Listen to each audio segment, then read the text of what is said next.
सद्गुरु देव की जय। रामदेव जी महाराज की जय। सवाराम बापा की जय। बलदेवदास महाराज की जय। वासुदेव वैराय महाराज मात की की जय। सर्वे शक्ति मात की जय। गुणपति महाराज की जय। हनुमान जी महाराज की जय। जय जय सीताराम। नमः पार्वती पते हर हर महादेव।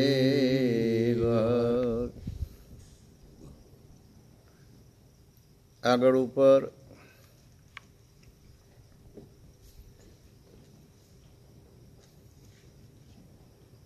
ધાર્મિક અને આધ્યાત્મિક માર્ગો ઉપર ગહન જે શબ્દો મહાપુરુષોના એક જ ધારામાં નહીં, અલગ અલગ ધારા વિશે થોડું થોડું આપણે જાણ્યું.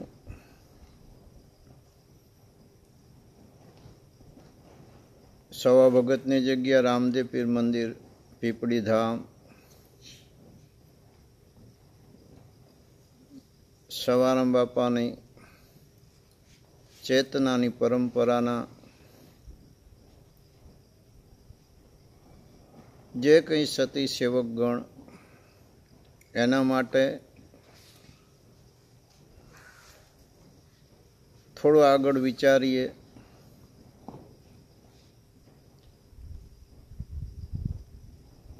કે પરમાત્માએ કર્મ કરવા માટેના જે સ્થાનો સર્જાવ્યા છે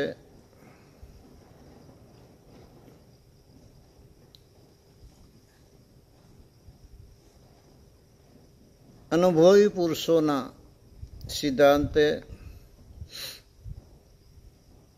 એ સ્થાનો અયોગ્ય નથી, પણ એનો શું ઉપયોગ કરવો? જે સાધન છે એ સાધન વડે કયું કાર્ય સફળ બનાવવું, એની જો ગમ ન હોય તો જિજ્ઞાસુ જીવે અનુભવી પુરુષો પાસેથી કેમ તેમની કૃપા દ્વારા એ સાનભાન મેળવવી જરૂરી છે.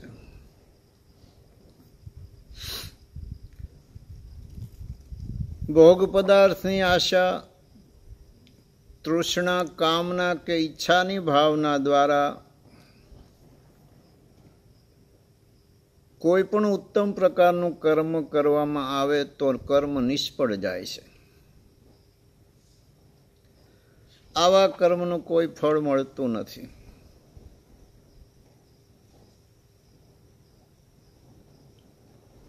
આપણે સ્વ ઈચ્છાએ અપનાવેલું કર્મ મહાપુરુષો એને યોગ્ય માનતા નથી.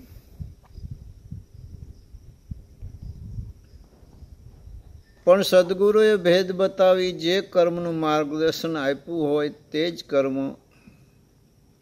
યોગ્ય ગણાય છે.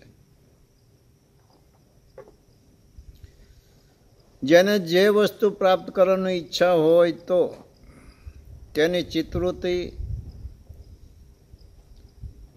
તેમાં તન્મય બનવી જોઈએ, તો એ વસ્તુ પ્રાપ્ત થવાની શક્યતા છે.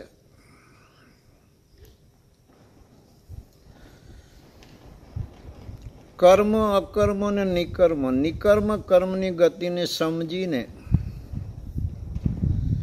યોગ્ય કર્મ અપનાવવાથી માયાના બંધનમાંથી મુક્ત બની શકાય અને એ યોગ્ય કર્મ મેળવ્યા બાદ જ આપણી અસલ જે આત્મધન મૂડી છે જતન કરી શકાય. આપણે ગ્રહસ્થાશ્રમમાં રહીને સંસારની ફરજ, વ્યવહાર કે કાર્ય બજાવતા રહીને મહાપુરુષની કરામત, ક્રિયા, સત્તા યા સત્તાનું રહસ્ય જો પ્રાપ્ત કરવું હોય તો એમના વિચાર કે રીતને આધીન બનવું પડે. મહાપુરુષોએ મેળવેલ આનંદ જો આપણે મેળવવો હોય અથવા મેળવવા માગતા હોય તો એવા અનુભવી પુરુષના શબ્દો પર ધ્યાન આપી તેમના વચન અનુસાર વર્તવું જોઈએ અને એ પુરુષોએ બતાવેલા કર્મને અનુસરવું જોઈએ. અને આ જગતના પદાર્થ દ્વારા પ્રાપ્ત થતી વસ્તુની તો કોઈ કિંમત નથી, પણ પૂરા વિશ્વની તમામ દોલત બક્ષિસ કરવા છતાં જે વસ્તુ પ્રાપ્ત ન થાય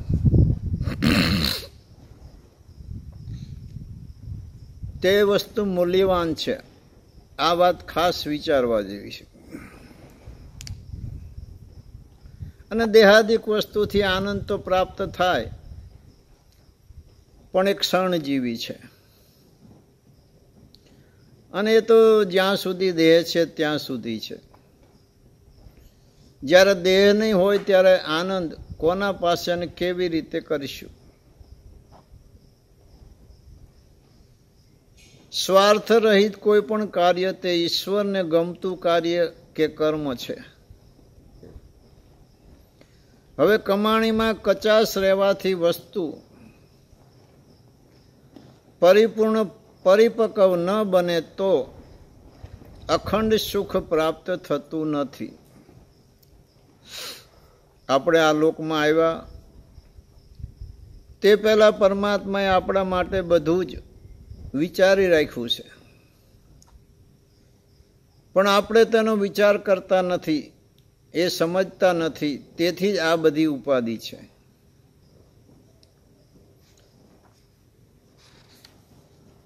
આ જગતમાં લૌકિક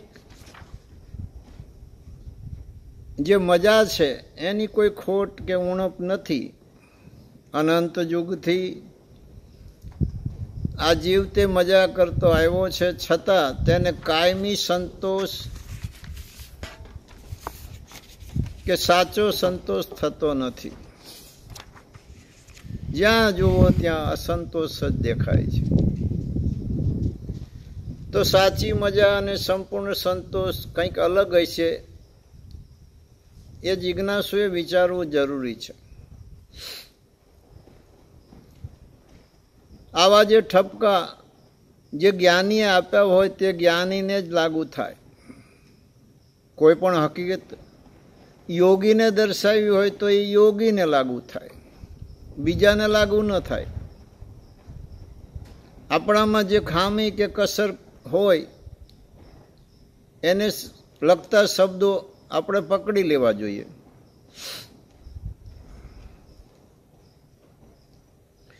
માનવની જે તાકાત અસલી છે એ જુદા માર્ગે વપરાઈ રહી છે અને જે માર્ગે વપરાવી જોઈએ એ માર્ગે વપરાતી નથી. જેને અમૃત પ્રાપ્ત થયું એને કોઈ પણ પ્રકારની આશા રહેતી નથી, અને આશા રહી જાય કદાચ તો એને અમૃત પ્રાપ્ત થયું એમ માનવું એ પણ બરાબર નથી. જેટલું જેટલું અનુભવમાં હોય અને સમજ શક્તિ વધારે હોય તેટલું જ જીવનમાં વધારે સારું. માટે મહાપુરુષોની શરણાગતિ લેવી, એમના વચનમાં વર્તવું અને પોતે પોતાનું ડાપણ મૂકી દેવું, આટલું જો જિજ્ઞાસુ કરે તો એના માટે આ ઘણું થઈ જાય છે. આ મૃત્યુલોકમાં આવ્યા ત્યારે વજનમાં હલકા આવ્યા હતા. અહીં આવ્યા પછી વિવિધ પ્રકારે વજન વધી ગયું છે. જ્યાં જવાનું છે તે રસ્તો સાંકડો છે, ત્યાં વજન લઈ જઈ શકાય તેમ નથી. તો આ વાત પણ વિચારવા જેવી છે. આજે શ્વાસા પિંડ બ્રહ્માંડમાં મહેમાન ગતિ કરવા માટે આવ્યા છે.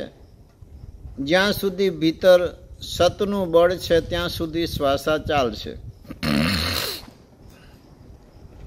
અને એ શ્વાસા ક્યારે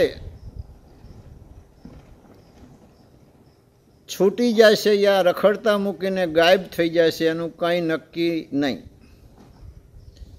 માટે મહાપુરુષોએ શ્વાસોશ્વાસ સ્મરણ કરી લ્યો એમ કીધું છે. આ લોકમાં કોઈ પણ જીવ આવે છે ત્યારે તેને કંઈ જ ભાન હોતું નથી. પછી ધીરે ધીરે આપોઆપ આ આખું જગત તેનામાં દાખલ થઈ જાય છે. પરંતુ જગત આપોઆપ મનમાંથી નીકળતું નથી. એ માટે મહાપુરુષોનું શરણ લેવું જરૂરી છે. આપણે જીવનરૂપી નાવનું સુકાન સદગુરુને સોંપી દેવું જોઈએ.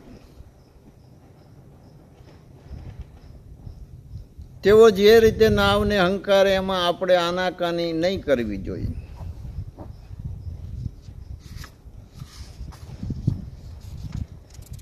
મહાપુરુષો જીવાત્માના ઉદ્ધાર માટે જે કંઈ પ્રયત્નો કરી રહ્યા હોય તો એમના એ પ્રયત્નો કે મહેનત નિષ્ફળ ન જાય તેનો ખ્યાલ પ્રેમી જિજ્ઞાસુએ ખાસ રાખવો જરૂરી છે. અને એવા મહાપુરુષોને ભેદી મળે તો ચિંતા નથી, પરંતુ ભેદભાવ દર્શાય ત્યાં જ દુઃખ છે. વચન ઉપર વિશ્વાસ નથી ત્યાં પણ દુઃખ છે. કોઈ પણ વાતનો વિશ્વાસ નથી ત્યાં પણ દુઃખ છે. અને પરમાત્મા ઉપર પતિત નથી ત્યાં પણ દુઃખ જ છે.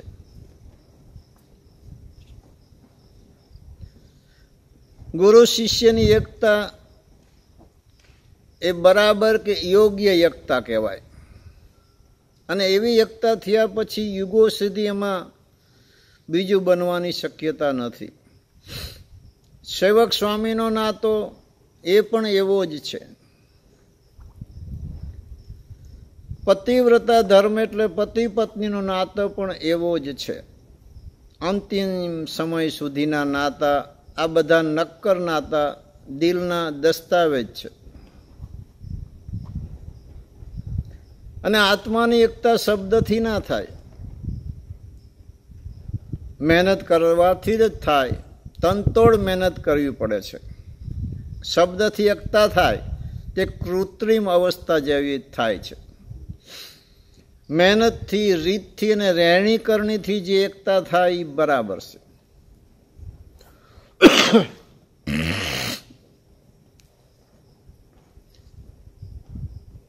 મહાપુરુષોના સંબંધ એક જ હોય છે અને તે આત્મા સંબંધ યા શબ્દ કે વચનથી નાતો. બીજી પ્રકારના કોઈ વ્યવહારો સંત મહાપુરુષો સામે હોતા નથી. બાકીના વ્યવહારો જગત સાથે સંકળાયેલા છે. ગુરુ મહારાજે આપણે જે આપેલી સમજણ ગમ કે શાન પચાવી રાખો, એ કોઈને કહેવાની જરૂર નથી. અને આપણે જાણીએ છીએ કે મહાન કિંમતી કોઈ પણ વાત કે વસ્તુ કોઈને કહેશો એટલે તરત એની શક્તિ ઘટી જાય છે. કોઈ પણ વિષયમાં સુરતાને આરૂઢ થવું હોય તો બિલકુલ નિર્ભયપણું રાખવું જોઈએ. હવે કોઈ પણ પ્રકારની શંકા, સંશય કે ભય પેદા થાય તો સુરતા કોઈ પણ લાઈન ઉપર ઈ જોઈન્ટ થઈ શકતી નથી. સમય, સંજોગ અને જરૂરિયાત પ્રમાણે જેટલી જરૂર હોય તેટલું જ બોલવું જોઈએ. જરૂર કરતાં વધુ બોલવામાં ઘણા દોષ સમાયેલા છે અને વાણીની જે કરામત કે શક્તિ છે એ પણ ઘટી જાય છે.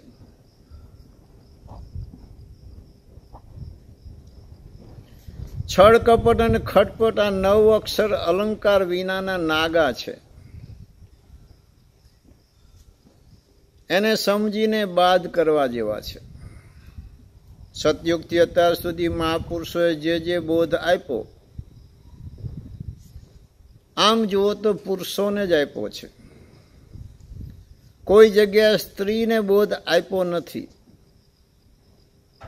જે ધણી થઈ બેઠા, જેને ધણીપણું ધારણ કર્યું, એને જ બોધ આપ્યો છે.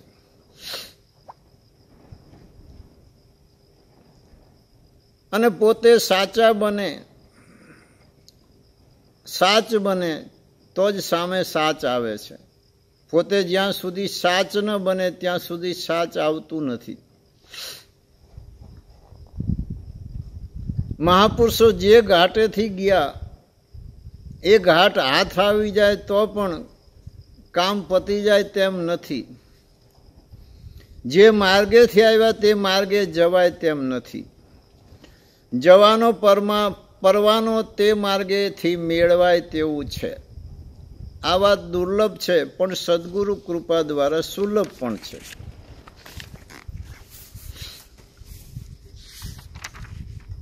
ઉત્તમ કક્ષાની વ્યક્તિએ અયોગ્ય કલ્પના થવી એ બરાબર નથી.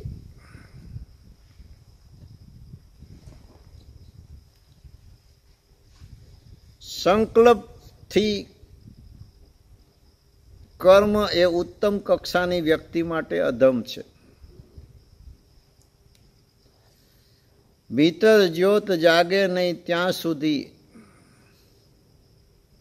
અંતરની ભ્રાંતિ ભાંગે તેમ નથી.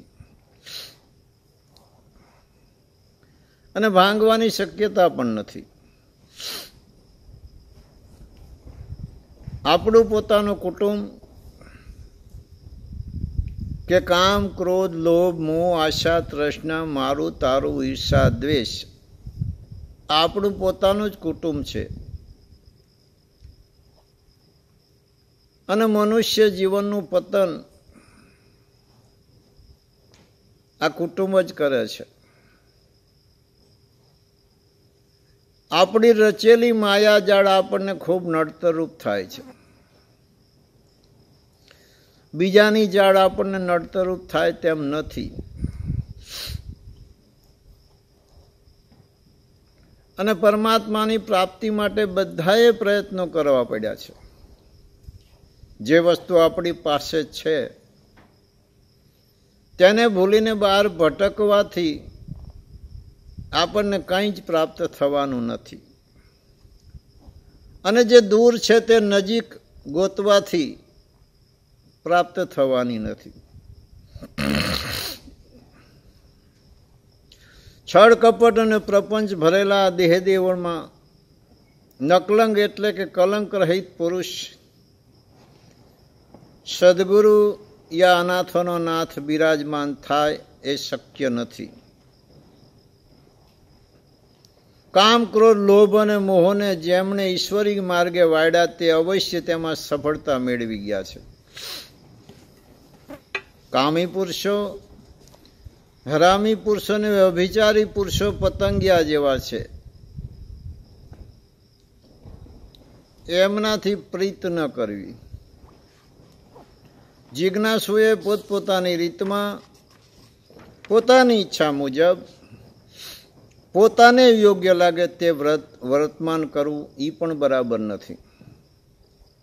જો આપણે આપણા અવગુણને નિરખીને બાદ કરી શકીએ તો માની લેવું કે આપણું માનવ જીવન ધન્ય બની ગયું. જ્યાં સુધી આપણી દ્રષ્ટિમાં દોષની રેખા પડી છે, અળગાપણાની રેખા પડી છે, ત્યાં સુધી ભાવ અભાવ થવાનો. અને ભાવ થાય ત્યારે પ્રેમ અને અભાવ થાય ત્યારે દુઃખ થવાનું. તો આવો પ્રેમ શું કામનો? નકામો છે. અને લૌકિક પ્રેમ છે તે તો ધૂતારો છે. તે પ્રેમની પતિત કોઈ મહાપુરુષોએ કરી નથી. જે પરમાત્માનું મિલન કરાવે યા નાતો બંધાવી આપે એવા પ્રેમની સાથે એ પુરુષોએ નાતો રાખ્યો છે. એ પ્રેમને મહામંત્ર તરીકે વર્ણ્યો છે. કોઈ પણ વાતને જાણ્યા દેખા વગર ખરાબ શબ્દનો વ્યવહાર કરવો એને નિંદા કહેવામાં આવે છે. અને નિંદા સમાન કોઈ પાપ નથી.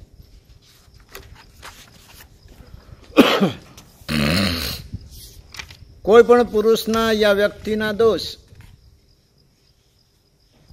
અવગુણ જોવા એ સારું ન કહેવાય.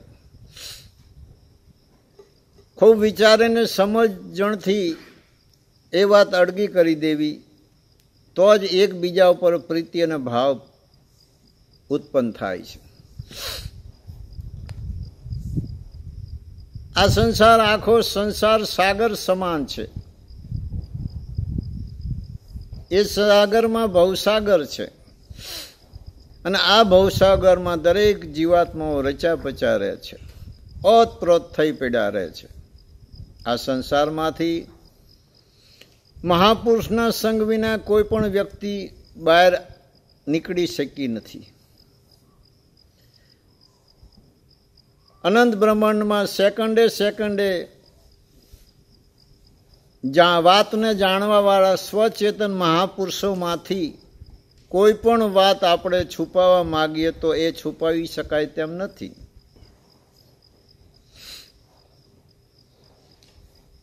આપણે સૌએ સમજી લેવાની ખાસ જરૂર છે કે આ જીવન છે, થોડું થોડું ધ્યાન આપતા રહીએ તો અનુકૂળ બની જાય. બીજાને સુધરવું હોય તો બરાબર, પણ આપણે ખુદ પોતે સુધરવાનું છે. એટલે ખુદ પોતે જ ધ્યાન આપે તો જ આ વાત અનુકૂળ બને. આ જગતના પદાર્થોથી આ મનને કદી સંતોષ થયો નથી અને સંતોષ થવાનો પણ નથી. કદાચ આપણા આત્માને શાંતિ પ્રાપ્ત થાય તો એ પ્રભુ ભજનથી, સંત સેવાથી યા પરમાત્મા કૃપા કરે અને ચિત્તવૃત્તિમાં આપોઆપ શાંતિ પ્રાપ્ત કરાવી આપે, તો બાકી આ બળતરા મટે એમ નથી.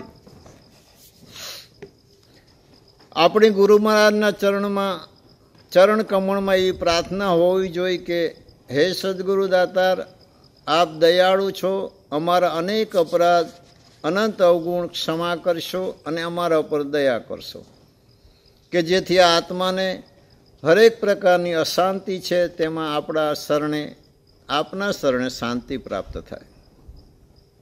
આપણા જે ઈષ્ટ હોય એને એક એક સેકન્ડ પણ આપણે ભૂલવા નહીં. આ દરેકના માટે ખાસ ધ્યાન આપવા જેવું છે. આપણે માનીએ કે પરમાત્મા આપણા ધણી છે, પણ ના.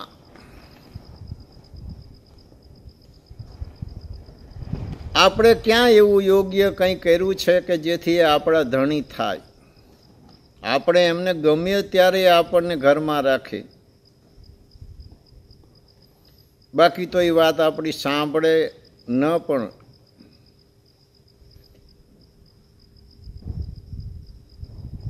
જાણે ઘણા વર્ષો સદગુરુના ચરણ સેવા હોય તો એને કસવા માટે, અનુભવ લેવા માટે, પાત્રતાને જોગવાઈનું નિરીક્ષણ કરવા માટે વસ્તુ પચાવી શકે છે કે કેમ એની ખાતરી માટે તેઓ ચકાસણી તો અવશ્ય કરે જ. પોતે જાણકાર હોવા છતાં એ ચકાસણી કરે છે. અને આગળ વાત થઈ કે નિંદા સમાન કોઈ પાપ નથી. આપણે કોઈના અવગુણ ગાવા ન ફાવે તો કાંઈ નહીં, પરંતુ કદી કોઈની નિંદા તો ન જ કરવી. અને જ્યાં સુધી દિલ શુદ્ધ નહીં બને, દિલની સાબિતી નહીં દેખાય, ત્યાં સુધી કોઈ અનુકૂળતા બનવાની શક્યતા નથી.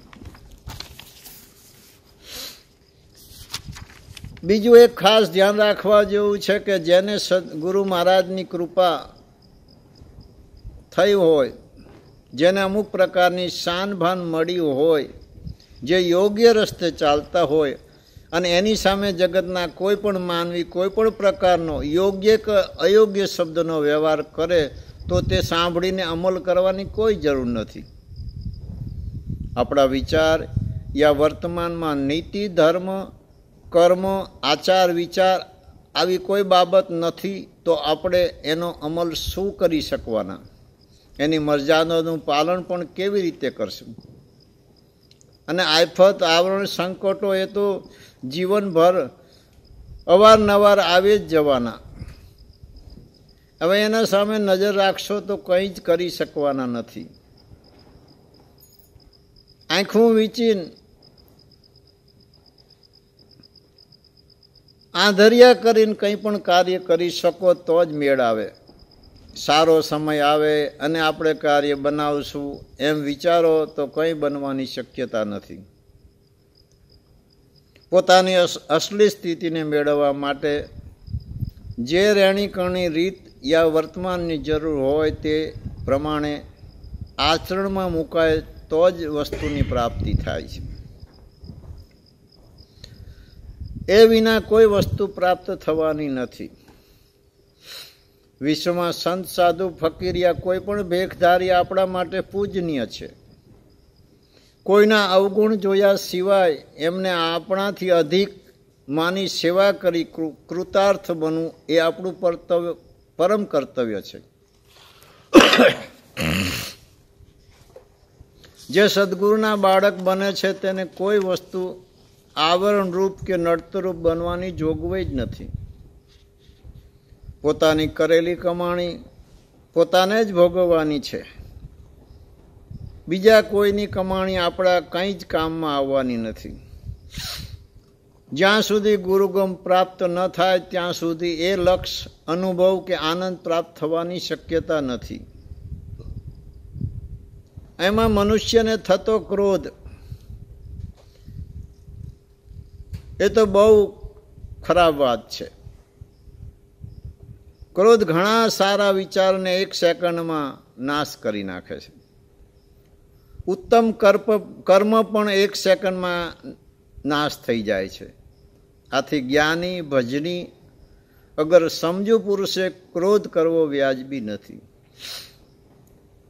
ક્રોધ એ મનના આનંદને, આત્માના વિલાસને, જ્ઞાનને વગેરેને ખૂબ જ હાનિ પહોંચાડે છે. તે મોટામાં મોટો શત્રુ છે. ગુરુ કરે તે શિષ્યએ કદી ન કરવું જોઈએ. ગુરુ કહે તેમ શિષ્યએ કરવું જોઈએ. ગુરુને પૂછી કાર્ય કરો યા ડગલા ભરો. ગુરુને પૂછ્યા સિવાય આપમેળે કર્મ કરવા અને પછી ગુરુ મહારાજને દોષિત બનાવવા એ શિષ્ય માટે બરાબર નથી.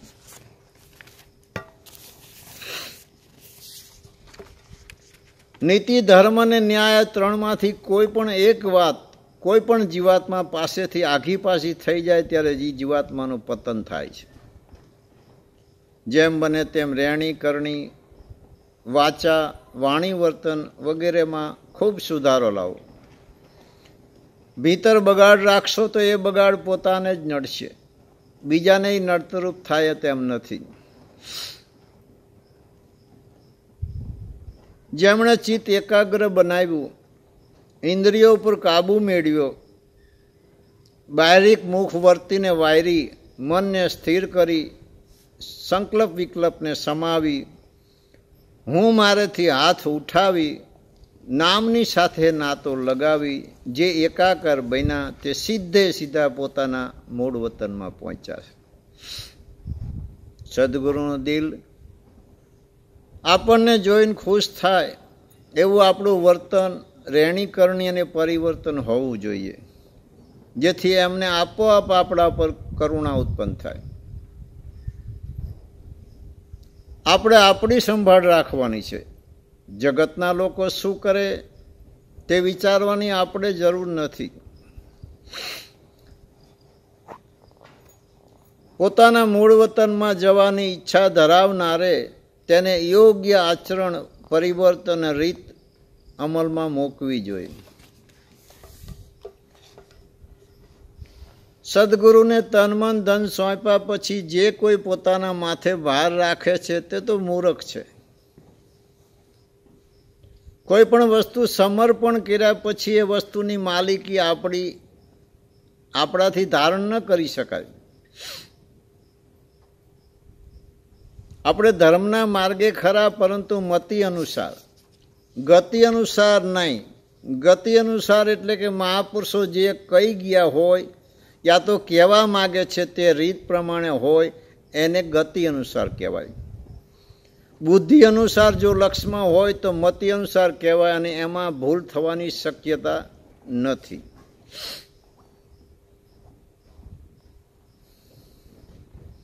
પરમાત્માએ ઘટોઘટ એવી કરામત બનાવી છે કે ગગનમંડળમાં જે 10મો દ્વાર છે તે ખુલી જાય અથવા કોઈ ખોલાવી દે તો એ પ્રકાશનું કિરણ જો નાભી કમળમાં પડે અને પ્રાણવાયુ સાથે અનુસંધાન થાય તો રસના દ્વારા એ ન્યાલ થઈ જાય છે. ભમર ગુફા એટલે શબ્દ સ્વરૂપી ભમરાને રહેવા માટેની ગુફા એ ગગનમંડળમાં છે. સારી વિશ્વમાં જે કંઈ સત્તા સમાયેલી છે તો તે અંકુરમાં જ સમાયેલી છે. અંકુર એટલે બીજ. સારું વિશ્વ એક અંકુરથી જ પ્રકાશી રહ્યું છે. પૃથ્વી સર્વગુણ સંપન્ન છે, અંકુર સર્વગુણ સંપન્ન નથી. અનંત પ્રકારના અંકુરની કક્ષાને જે પ્રકારનું રસ રસાયણ જોઈ તે રસ રસાયણ પૃથ્વી પરિપૂર્ણ પૂરું પાડે છે. બુદ્ધિ તો આ જગતમાં ઘણાની પાસે છે, પરંતુ એ બુદ્ધિ મોક્ષ મુક્તિ મેળવવાના અગર પોતાના ઘરે પહોંચવા કંઈ જ કામ આપી શકે તેમ નથી. તેમાં ગુરુ મહારાજે બક્ષિસ કરેલી બુદ્ધિ જ મદદરૂપ બને છે, સહાયરૂપ બને છે. કોટિક ઉપાય પણ અપ્રાપ્ત છતાં ગુરુ કૃપાથી સહેજે પ્રાપ્ત થતા સુખને મહાપુરુષો તેમજ વેદ શાસ્ત્રો નિજાનંદ સુખ કહે છે. દેહદશાનું ભાન ભૂલ્યા પછી જે વસ્તુ પ્રાપ્ત થાય તેને વિદેહી વસ્તુ કહેવામાં આવે છે. જ્યારે ઇન્દ્રિય કામ કરતી બંધ થાય, સંકલ્પ વિકલ્પની ધારા વિલય પામે પછી જે વસ્તુ પ્રાપ્ત થાય તેને વસ્તુ વિધેય કહેવામાં આવે છે. પોતાના છેલ્લા શ્વાસ સુધી સદગુરુ સાથે પ્રીતિ નભાવી તો કોઈ મરજીવા પુરુષનું કામ છે, મરજીવા આત્માનું કામ છે. આપણે ભક્તિ કરીએ તો આપણે જાગૃત રહેવાની ખાસ જરૂર છે. આજે આપણને પ્રેમ છે, પરંતુ 5 વર્ષ પછી આપણી હાલત કેવી હશે, આપણા વિચારો કેવા હશે એની શું ખબર. કાયમ જો એક સરખાપણું જળવાઈ રહે તો એને કોઈ વાંધો આવે તેમ નથી. કોઈ પણ કાર્યમાં જેવી ગુરુ મહારાજની ઈચ્છા યા પરમાત્માની ઈચ્છા એવું માનવાની રીત જો અપનાવી હોય તો એમાં બંધન થવાની શક્યતા નથી. પરંતુ આપણે આપણા ચોક્કસ નિર્ણયથી બંધાઈ જઈએ તો એ બંધનરૂપ નીવડે છે. આથી જ મહાપુરુષો વાચા ઉપર ખૂબ જ ખ્યાલ રાખે છે અને રાખવાનું સૂચન પણ કરે છે. ભેંસના ચામડાથી મઢાય તેને નગારું કહેવાય, અને ગાયના ચામડાથી મઢે છે તેને નોબત કહેવાય, અને બકરીના ચામડાથી મઢે તેને રામસગર કહેવાય. બકરીના બચ્ચાનાથી કો મૃગના ચામડાથી મઢે તેને ડમરું કહેવાય, અને ઘોના ચામડાથી મઢે તેને ડાકલું કહેવાય. આ દરેક ચામડા અલગ અલગ નામ, અલગ અલગ અવાજ, અલગ અલગ, એમ માણસનું પણ આ રીતે જ છે. વાજિંત્ર મઢનાર પાસે જરૂરી ચામડું ન હોય તો ગમે તે ચામડાથી મઢી નાખે. આપણો મૂળ ધર્મ ખોજવો, મેળવવો યા ધારણ કરવો એ માનવતાનું મુખ્ય કર્તવ્ય છે. સત્ય સનાતન ધર્મને મહાપુરુષો જૂનો ધર્મ કહે છે. એ ધર્મની રહેણી કરણી અને રીતને જિજ્ઞાસુ પુરુષોએ ખાસ જાણી લેવી જોઈએ.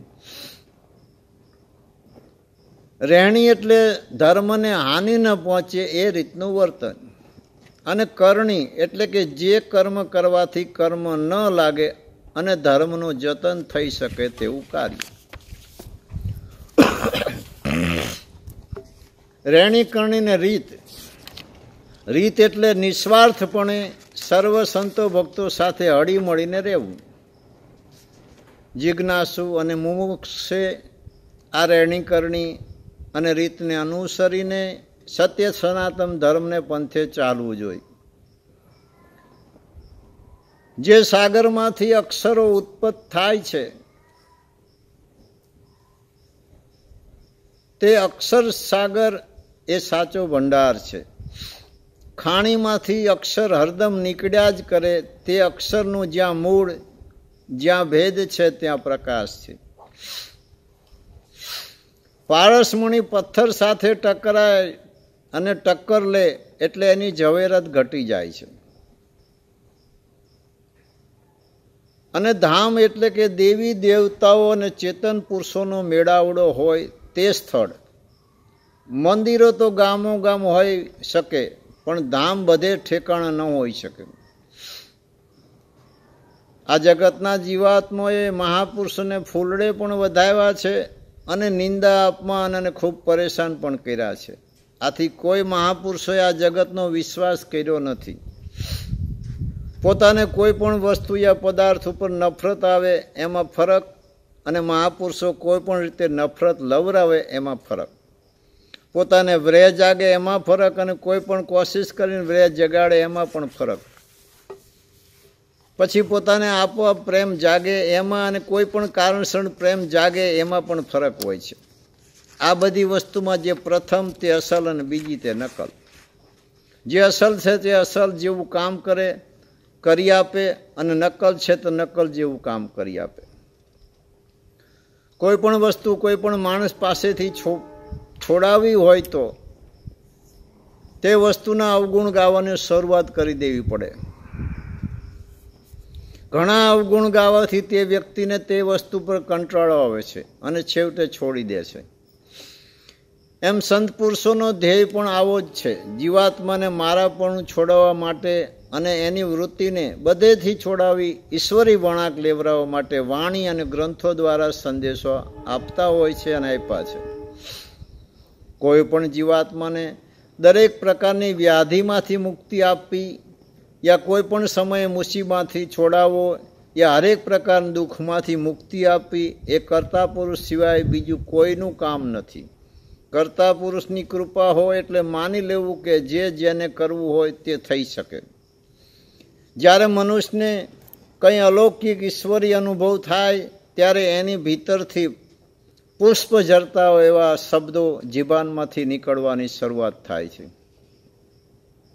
જ્યારે ત્રિવિધના તાપ બુઝાય અને સંતોષ થાય ત્યારે ધૈર્યવાળા શબ્દો નીકળવાની શરૂઆત થાય છે.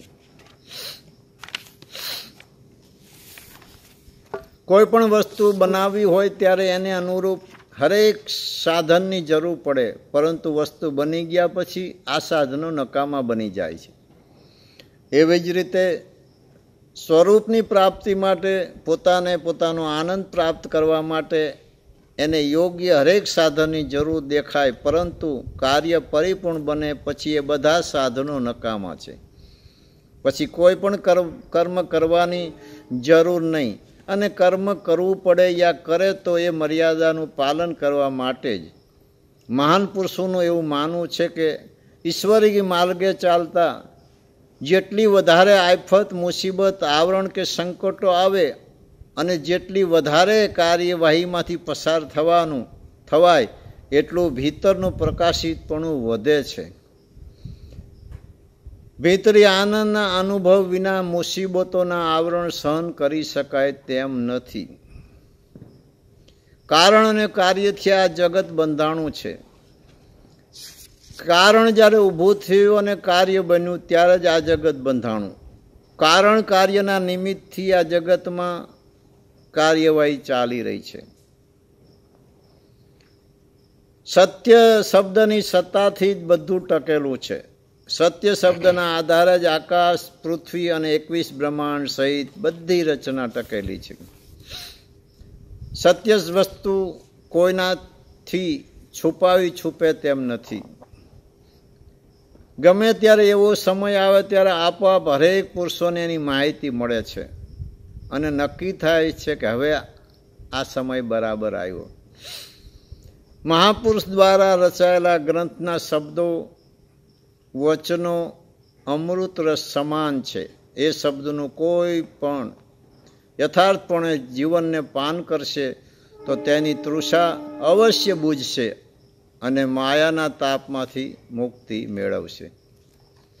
વિશેષ અત્યારે કંઈ ન કહેતા ફરી એકવાર આપણે આપણા ઘરની અંદર જ્યાં સુધી સરકારશ્રીનો આદેશ ન થાય ત્યાં સુધી શાંતિથી, એકતાથી, આનંદથી જે આપણી પાસે ભીતર લક્ષ્ય પડ્યો હોય, જે સમજણ પડી હોય, એવી સમજણનો ઉપયોગ કરી પ્રેમથી, કોઈ પણ પ્રકારનું ટેન્શન લીધા વિના, અકળામણ ઊભી કર્યા વિના દરેક સતી સેવકો ઘરમાં જ રહી કાનૂનનું પાલન કરી સમય પસાર કરે અને વિશેષમાં કંઈ નહીં કહેતા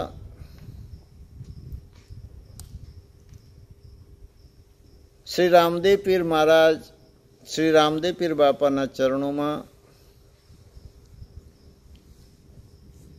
આપણે આપણી રીતે પ્રાર્થના કરીએ. એ ધર્મરક્ષક, ધર્મ પ્રવર્તક પુરુષ, એ નકલંગીનાથ, ચેતન બ્રહ્મ, એ પુરુષને પ્રાર્થના કરીએ અને ગુરુ મહારાજે આપણને જે કંઈ સમજણ આપી સમજણમાં આપણા ચિત્તને રાખી સમયને પસાર કરીએ. આટલું કહી દરેક સતી સેવકોને મારા હૃદયથી ખૂબ ખૂબ અભિનંદન, ધન્યવાદ. જય સિયારામ અને મારા અંતરની શુભ આશીષ. આપ સદાના માટે સુખી રહો, ખુશી રહો. જય સિયારામ.